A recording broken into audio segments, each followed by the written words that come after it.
Need on siis 3 mõõka ja ma räägin teile nendest ühel loo. Olid kord 3 mõõka ja üks mõõk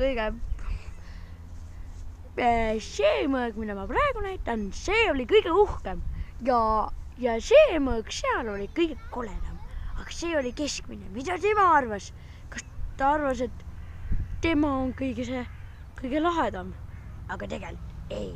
Tegelikult oli kõige lahedam see lend ja see ka. Vaadake sellise asja pärast. See oli meie väike jutuke, aga vau. Ja nüüd ma teen väikse video.